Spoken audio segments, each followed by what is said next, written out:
যুগের উম্মতের থেকে হেফাজত করিয়া বিনা দরখাস্তে বিনা আবেদনে বিনা অনুমতিতে যে আল্লাহ তাআলা আমাদেরকে নূর নবী আখিরি জামানের পয়গম্বর নূর মুহাম্মদ মুস্তাফা আহমদ মুস্তাফা সাল্লাল্লাহু আলাইহি ওয়াসাল্লামের উম্মত করিয়া দুনিয়ার মধ্যে প্রেরণ করলেন।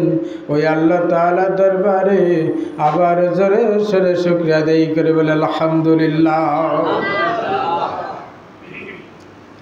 আমার প্রিয়জনেরা, আল্লাহ তাআলা বান্দা সারাদিন সারা রাত্র যখন কাজে নিমজ্জিত থাকে, আমার আল্লাহ তাআলা বান্দার মুখের দিকে তাকায় থাকে আর বলে, আমার আদরের বান্দা, আমার প্রিয় বান্দা, ও আমার মহব্বতের বান্দারা শুনে নাও, আমি আল্লাহ তোমাদেরকে বড় মহব্বত করে, বড় আদর করে, বড় ভালোবেসে বান্দারে আমি তোমাদেরকে এই দুনিয়ার মধ্যে প্রেরণ করলাম।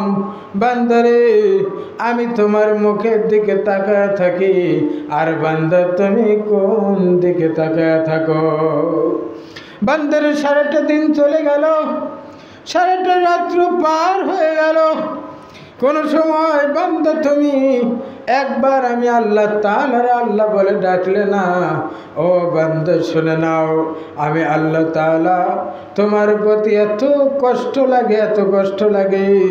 বান্দা যদি একবার আমার আল্লাহ তাআলা বলে ডাক দেয়, আমি আল্লাহ তাআলা আসমান আর জমিনের মধ্যে যতটুকুন ফাঁকা জায়গা আছে রে বান্দা, এই সমস্ত ফাঁকা জায়গার মধ্যে আমি আল্লাহ তাআলা বান্দার নামে লিখতেই থাকি সুবহানাল্লাহ। তাইলে আমাদের দিনে অন্তত একবার আল্লাহর নাম নেওয়া দরকার কি দরকার না? আমার আর আপনার সে আল্লাহর কথা মনেই থাকে না, ঠিক কিনা? আল্লাহ তাআলা বলেন, ইয়া আইয়ুহাল্লাযীনা আমানু তুবু ইলাল্লাহি তাওবাতান নাসুহা। আল্লাহু আকবার। আমার আল্লাহ তাআলা বলে, হে ঈমানদার বান্দা সকল, তোমরা আমি আল্লাহ তাআলার কাছে এমনভাবে তওবা করো খাঁটি অন্তর নিয়ে, যেন বান্দার কোনো গুনাহই ছিল না। সুবহানাল্লাহ। একদিনও করেছি, আমাদের সুযোগই হয় না, ঠিক কিনা? আসতেছে আগামী শুক্রবারে অত্র এলাকার মধ্যে বাৎসরিক আহলে বায়ত পাকের শানে তাফসীরুল কুরআন মাহফিল, ঠিক কিনা? আমার আর আপনার এখানেও বসার সুযোগ হবে কিনা আল্লাহ ভালো জানে। হাজারো ব্যস্ততার মধ্যে দীর্ঘ একটি বছর আমি আর আপনি থাকি, কিন্তু মসজিদ মাদ্রাসা মাহফিলের উদ্দেশ্যে যদি 1 ঘন্টা 2 ঘন্টা বসার জন্য বলা হয়, আমার আর আপনার সেই সুযোগ হয় না, ঠিক কিনা? আবার যদি ওই প্রোগ্রামটা পরিচালনা করার জন্য আমাকে আপনাকে যদি ডাকা হয়, তবুও আমি সেই জায়গায় আপনি যাইতে পারি না, ঠিক কিনা? সেখানেও যাওয়ার সুযোগ হয় না। চায়ের আড্ডায়, দোকানে, ডিজে পার্টির আড্ডায়, সেখানে আমার আপনার যাওয়ার অনেক সময় পাওয়া যায়, ঠিক কিনা? কিন্তু আল্লাহ তাআলা বলেন, বান্দারে শুনে নাও, এমনভাবে তুমি খাঁটি অন্তর নিয়ে তওবা করো যেন বান্দা তোমার কোনো গুনাহই ছিল না। আল্লাহ রাসূল বলে, বান্দা যখন খাঁটি অন্তর নিয়ে তওবা করতে থাকে, আমার আল্লাহ তাআলা এমনভাবে খুশি হয়ে যায় বান্দার প্রতি, যেন একটা হারানো উট দীর্ঘদিন পরে পাওয়া পর বান্দা যেমনিভাবে খুশি হয়, আমার আল্লাহ তাআলা বান্দা যখন আল্লাহর কাছে খাঁটি অন্তর নিয়ে তওবা করে, আমার আল্লাহ তাআলা ওই বান্দার প্রতি তার থেকে কোটি কোটি গুণ বেশি খুশি হয়ে যায়। সুবহানাল্লাহ। তাইলে আমরা আপনার তওবা করার দরকার আছে কি না? এখন তওবা মানে কি? আস্তাগফির বললাম, ঘন চোখের মধ্যে টিপি দিলাম, হয়ে গেল তওবা?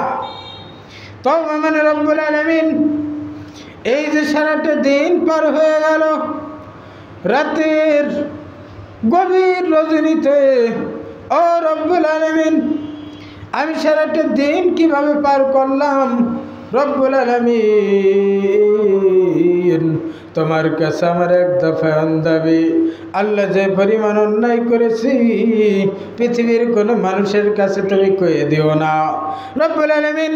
তুমি যেমনিভাবে গোপন রেখে দিয়েছো বান্দার, ওইভাবেই তুমি গোপনে গোপনে বান্দা তুমি আমার জীবনের সমস্ত গুনাহ খাতাগুলোকে মাফ করে দাও। সুবহানাল্লাহ। একদিনও বলছি, কিন্তু আল্লাহ তাআলা এত বড় দয়াবান, এত বড় মায়াশীল যে আল্লাহ তাআলা আমার আপনার একদিনও কিন্তু খাওয়া বন্ধ করে। আর জোরে কর, একদিনও আল্লাহ তাআলা আমার আপনার খাওয়া বন্ধ করে নাই, একদিনও আমার আপনার চলাফেরা বন্ধ করে দেয় নাই।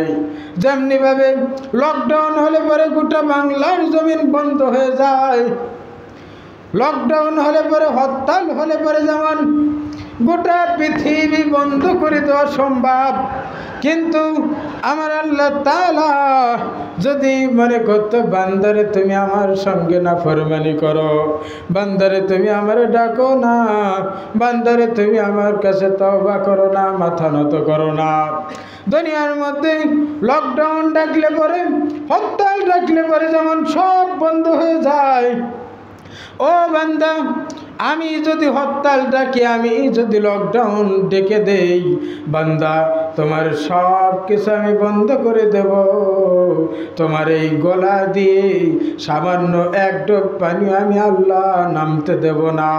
পারে কি পারে না?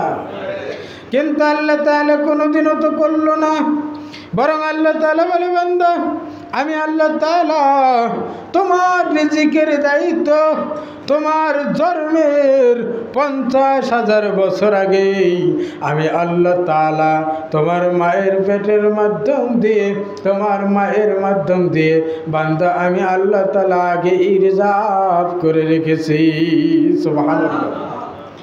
যে আল্লাহ তাআলা লকডাউন ডাকলো না, যে আল্লাহ তাআলা সব কিছু বন্ধ করে দিল না, আজকে আমি আর আপনি সে আল্লাহ তাআলা থেকে দূরে সরে যাই, এমনকি আমার আর আপনার চোখ দিয়ে একটু পানিও বের হয় না। আমি আর আপনি আল্লাহর ঘরে 2টা টাকা দান করব, তাও হয় না। আপনার এলাকা, আমার এলাকা, অত্র এলাকার মাহফিল, আমি আর আপনি মাহফিলের উদ্দেশ্যে, ও মুসলমান, আল্লাহ তাআলার উদ্দেশ্যে আমি আর আপনি কিছু আল্লাহ তাআলাকে দেব, এটাও আমার আপনার হয় না। এমনকি আমি আর আপনি দিনে একবার আল্লাহ বলে ডাকার সুযোগ হয় না। এত ব্যস্ত, এত ব্যস্ত, দিনে আল্লাহ তাআলার কথা একবার মনে পড়ে না। হযরত হাসান বসরি রহমাতুল্লাহ আলাইহি আল্লাহর মস্ত বড় ওলি ছিল। তৎকালীন জামানায় হাসান বসরি রহমাতুল্লাহ আলাইহি তেনার সঙ্গে যারা আল্লাহর ওলি হয়েছিল, জাফর সাদিক রহমাতুল্লাহ আলাইহি, হযরত জুন্নুন মিসরি রহমাতুল্লাহ আলাইহি, হযরত বাইজিদ বুস্তামি রহমাতুল্লাহ আলাইহি, এনারা সকল একই কিসিমের আল্লাহর ওলি ছিল। এই আল্লাহর ওলির দরবারে প্রতিনিয়ত 2 জন লোক যাওয়া আসা করত। তার মধ্যে একজন হলো স্বামী আর একজন হলো স্ত্রী, 2 জন ব্যক্তি প্রতিনিয়ত হাসান বসরি রহমাতুল্লাহ আলাইহি সালাতু ওয়াসসালামের কাছে যাওয়া আসা করত। এইভাবে যাইতে যাইতে হঠাৎ করে তাদের মধ্যে একটা পুত্র সন্তান জন্ম নিল। পুত্র সন্তান জন্ম নেওয়ার পর ছেলেটা আস্তে আস্তে বড় হতে লাগলো। হঠাৎ করে দেখা যায় বাবা দুনিয়া থেকে বিদায় হয়ে গেল। মা জননী চোখের পানি ছেড়ে কান্দে আর বলে, রব্বুল আলামিন, দুনিয়ার মধ্যে আমার আর আপনজন বলতে কেউ রইল না, আমার আর অভিভাবক বলতে কিচ্ছু রইল না। আজকে আমার উপায় হবে কি? আমার এই ছেলেটারে রেখে আমি যদি অন্য জায়গায় বিবাহ বন্ধনাবদ্ধ হই, আমার সুখের কোনো শেষ থাকবে না। কিন্তু আমার ছেলের দুঃখের কোনো শেষ থাকবে না। মা আর বাবা তেমনই হয়। মা জননী ছেলের কথা চিন্তা করে আর কোনোদিন বিবাহ বন্ধনাবদ্ধ হলো না। ছেলেটা আস্তে আস্তে যখন শিশু থেকে কিশোর, কিশোর থেকে যখন যুবকে পরিণত হয়, মা জননী ছোটবেলায় নিয়ত করেছিল, আল্লাহ রাসূল বলেন ইন্নামাল আমালু বিন্নিয়াত, প্রত্যেকটা কাজ নিয়তের উপর নির্ভরশীল। আর অন্তরের খবর আর দিলের খবর আমার আল্লাহ তাআলা ব্যতীত কেউ জানে না। সুবহানাল্লাহ। আমার ভাইরা, আমার বন্ধুগণ, আমার মা জননী নিয়ত করেছিল, আমার ছেলেটা যদি আস্তে আস্তে বড় হয়, আল্লাহ যদি সুস্থ রাখে, আমি আমার ছেলেটারে একজন মস্ত বড় আলেমে দিন বানাবো। এমন নিয়ত সবার থাকে না? ছেলেটা যদি বড় হয়, মানুষের মতো মানুষ বানাবো, কারোর সঙ্গে যেন বেয়াদবি না করে, ঠিক কিনা? আজকে আমার আপনার সকলেরই নিয়ত, আমাদের সন্তান হওয়ার পর সন্তানটা যদি বড় হয়, আমি যেন অন্তত ছেলেটারে মানুষের মতো মানুষ বানাতে পারি। মা জননী বলে, আমি আমার ছেলেটা যখন বড় হবে, বড় হওয়ার পর আমি আমার ছেলেটারে একজন আলেম বানাবো। বর্তমান সময়, বর্তমান যুগের মধ্যে আমি আমার ছেলেটারে একজন বড় আলেমে দিন বানাবো।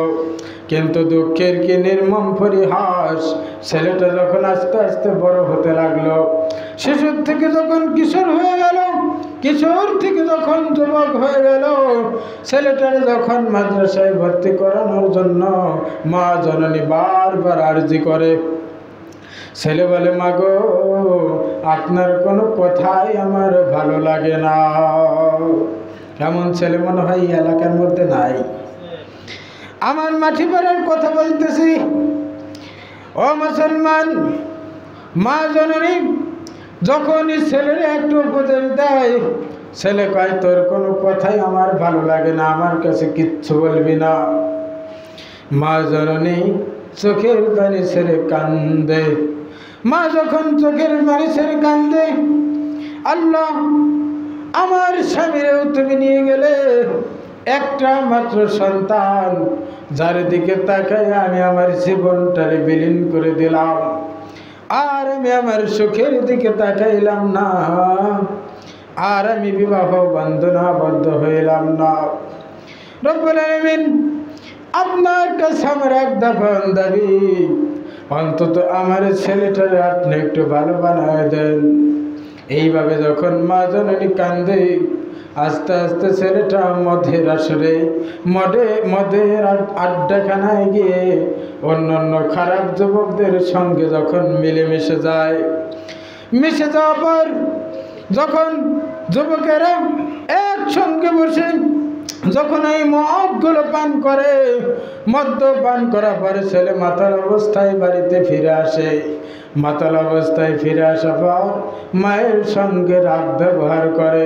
মায়ের সঙ্গে যখন খারাপ ব্যবহার করে, মা জননী কান্দার বলে, বাবা, দুনিয়ার থেকে আজ হোক কাল হোক তোমারও চলে যাইতে হবে, আমারও চলে যাইতে হবে, থাকা যাবে না। বাবা গো, একটু এই আড্ডা থেকে তুমি বিরত থাকো বাবা। কোনো কথাই যখন শোনে না, ছেলে যখন মায়ের কোনো কথাই শোনে না, এক পর্যায়ে ছেলেটা আস্তে আস্তে মদ্যপান করতে করতে বেপরোয়া হয়ে গেল। ছেলেটা যখন বেপরোয়া হয়ে গেল, অন্তরের মধ্যে যখন একেবারে পাথরের মতো শক্ত হয়ে গেল, ওই ছেলেটা এমন সময় বড় একটা রোগের মধ্যে আক্রান্ত হয়ে গেল। বড় রোগে যখন ধরে গেল, বড় রোগে ধরে যাওয়ার পর মা জননী বলে, বাবা, বাবা গো, তুই কি এখনো পরিবর্তন হবি না? বাবা গো, আমি তোর বাবা দুনিয়ার থেকে বিদায় হয়ে যাওয়ার পর আমার সুন্দর জীবনটা আমি নষ্ট করে দিলাম, কেবলমাত্র শুধুমাত্র বাবা তোমার দিকে তাকাইয়া, ও বাবা তুমি কি একটু পরিবর্তন হইবা না? ছেলে কোনো কথাই শোনে না। আস্তে আস্তে যখন বিছানার মধ্যে পড়ে গেল, বিছানার মধ্যে পড়ে যাওয়ার পর এখন মা জননী বলে, বাবা তোমার বাবা বেঁচে থাকা অবস্থায় যে আল্লাহর ওলির দরবারে প্রতিনিয়ত যাওয়া আসা করতাম, চলো একটু সেই আল্লাহর ওলির কাছে যাই। ছেলে বলে, মা আমার শরীরের অবস্থা ভালো না, দয়া করে কষ্ট করে একটু আপনিই যান। মা ছেলের কথা শুনে চোখের পানি মুছতে মুছতে যখন আল্লাহর ওলি হাসান বসরি রহমাতুল্লাহ আলাইহির কদমে চলে গেল, হাসান বসরির কাছে যাওয়ার পর বলে, ও আল্লাহর ওলি, ও আল্লাহর প্রিয় বান্দা, আল্লাহর মাহবুব বান্দা, আপনার কাছে আমি এসেছি একটা দরকারে। বলে, কি দরকার? বলে যে আমার ছেলে বড় মুমূর্ষ অবস্থায় বিছানার মধ্যে পড়ে আছে, আপনি যদি একটু যাইতেন আর আমার ছেলেটার জন্য যদি আপনি একটু প্রাণ ভরে দোয়া করতেন, আমি মা বড় খুশি হয়ে যাইতাম। এখন হাসান বসরি ডাক দিয়ে কয়, মা এত বড় মদ্যখোর, এত বড় কাজ্জাব মার্কা সন্তান তোমার, আমি এমন মদ্যখোর সন্তানের জন্য দোয়া করা তো দূরের কথা, তোমার ছেলেটা দুনিয়ার থেকে যদি বিদায় পর্যন্ত হয়ে যায়, আমি হাসান বসরি তেনার জানাজায় শরীক হব না। আল্লাহু আকবার। আমার ভাইয়েরা, আমার বন্ধুগণ, আমার একবার যাই হাসান বসরি যখন আসলো না, এই কথা শোনার পর মা জননী চোখের পানি ছেড়ে কাঁদতে কাঁদতে বাড়ির আঙ্গিনায় চলে আসলো। বাড়িতে এসে দেখে ছেলে মুমূর্ষ অবস্থায় বিছানার মধ্যেই পড়া। ছেলেটা বলে, মা গো হুজুর কি আসে নাই? বলে, হাসান বসরি আর জীবনে আমার বাড়ির আঙ্গিনায় আসবে না। বলে, হুজুর কি বলল? হাসান বসরি বলেছে শুধু অসুস্থ ব্যক্তির দোয়া করা নয়, তুমি যদি এই দুনিয়া থেকে বিদায় হয়ে যাও, হাসান বসরি তোমার জানাজায় আসবে না। এই কথা শোনার পর ছেলেটা চোখের পানি ছেড়ে কান্দে আর বলে, রব্বুল আলামিন, এই দুনিয়ার মধ্যে আমি এমন অর্জন করলাম যে অর্জন করার কারণে আল্লাহর মাহবুব বান্দা আমারে দেখতে পারে না, আমার মা আমারে পর করে দেয়, আমার পাড়া প্রতিবেশীরা আমারে পর করে দেয়, কেউ আমারে দেখতে পারে না। রব্বুল আলামিন, ও রব্বুল আলামিন, এমন কি অন্যায় আমি করলাম? আমি যদি আগে জানতাম, এমন কাজ করলে শেষ পর্যন্ত আমার বাবার পীরও আমার দেখতে পারবে না, আমি কোনোদিন এমন অন্যায় করতাম না। ছেলেটা ডাক দিয়ে বলে, মা গো আপনার কাছে আমার এক দফা দাবি, আমি তো এই দুনিয়ার মধ্যে থাকবোই না, আমি তো অতি শীঘ্রই বিদায় নিয়ে চলে যাব। মা গো আপনার কাছে আমার এক দফা দাবি, আমি যখন এই দুনিয়ার থেকে বিদায় হয়ে যাওয়ার পর আমার গলার মধ্যে আপনার কাপড় দিয়ে সুন্দর করে আমার গলার মধ্যে বেঁধে মাগো টানতে টানতে এমন একটা মরু প্রান্তরের মধ্যে নিয়ে যাবেন, যেখানে নিয়ে যাওয়ার পর যেখানে কোনো জনপ্রাণী নাই, যেখানে কোনো মানুষ নাই, যেখানে কোনো সাধারণ কোনো জিনিস নাই, যেখানে আছে শুধু হিংস্র প্রাণী, যেখানে গেলে পাওয়া যায় বাঘ, ভাল্লুক, হনুমান, এই সমস্ত চতুষ্পদ চারপায়া প্রাণী। মাগো আমার এই দেহটা আমি জানো ওই চতুষ্পদ প্রাণীগুলো যেন আমার এই দেহটারে খুলে খুলে খেয়ে ফেলে, এমন সময় আল্লাহ তাআলার আরশ আজিম পর্যন্ত থর থর করে কেঁপে উঠেছে। সুবহানাল্লাহ। একটু দরুদ শরীফ পড়ি। আল্লাহুম্মা সাল্লি আলা সাইয়্যিদিনা ওয়া আলা আলি সাইয়্যিদিনা তওবা করো না রে মন, তওবা করো না, তওবা না করিলে রে গুনাহ, তওবা না করিলে রে গুনাহ মাপ হবে না রে মন, তওবা করো না, তওবা করো না রে মন, তওবা করো না। নসুহা তওবা করিল জঙ্গলেতে চইলা গেল, আল্লাহর পিয়ারা হইল, আল্লাহর পিয়ারা হইল, বেবে দেখো না রে মন, তওবা করো না, তওবা করো না রে মন, তওবা করো না। আল্লাহুম্মা সাল্লি আলা সাইয়্যিদিনা ওয়া আলা আলি সাইয়্যিদিনা।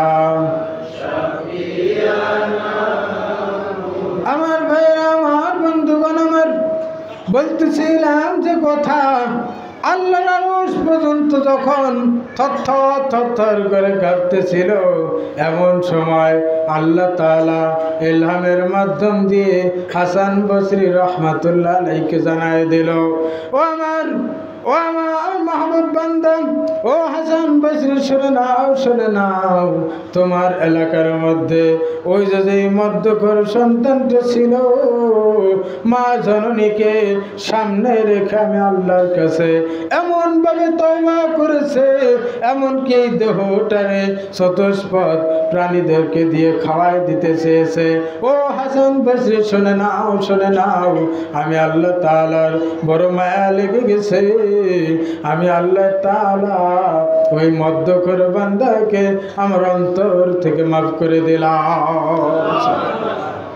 যেই মধ্যকর ব্যক্তি তৎকালীন জামানায় আল্লাহর ওলির সহবতে কোনোদিন যায় নাই, কোনোদিন আল্লাহর আল্লাহ বলে ডাকে নাই, কোনোদিন এক ওয়াক্ত নামাজ পড়ে নাই, কোনোদিন নবীর প্রেম অন্তরের মধ্যে ধারণ করে নাই, কোনোদিন এই পৃথিবীর মধ্যে ঈমান কারে কয় বোঝে নাই, ওই ব্যক্তিটারে যদি তওবা করার কারণে আমার আল্লাহ তাআলা মাফ করে দিতে পারে, তাহলে আপনাদের কাছে আমার এক দফায় দাবি, আমরা তো অন্তরের মধ্যে নবীর প্রেম ধারণ করেছি, আমরা তো নবীর মহব্বত করি, আমরা তো আল্লাহর ভালোবেসে আল্লাহর ঘরে এসেছি, ঠিক কিনা?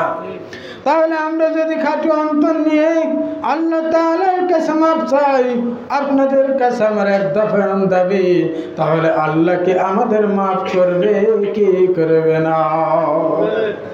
এই জন্য আমাকে আপনাকে তওবা করতে হবে। তওবা মানে এই নয় আল্লাহর কাছে তওবা করলাম, আবার গুনাহের মধ্যে গিয়ে লিপ্ত হয়ে গেলাম, আল্লাহর কাছে তওবা করলাম, আবার অন্যায় করতে করতে বেপরোয়া হয়ে গেলাম, এর নাম তওবা নয়। তওবা ওই জিনিসটাকেই বলা হয় রব্বুল আলামিন আর কোনোদিন করব না, এমনকি করার চেষ্টাও করব না, এমনকি অন্তরের মধ্যে ওই অন্যায়টা আনারও চিন্তা করব না। পারবো তো? আমরা সবসময় চিন্তা করতে হবে রব্বুল আলামিন অন্যায় করা যাবে না। আমার আপনার অন্তরের মধ্যে যদি আল্লাহ তাআলার ভয় থাকতো, আমি যা কিছু করতেছি সব আল্লাহ আমার দেখে, আমি আর আপনি যদি এই কথাটা চিন্তা করতাম, তাহলে কোনোদিন আমি আর আপনি অন্যায় করতে পারতাম না।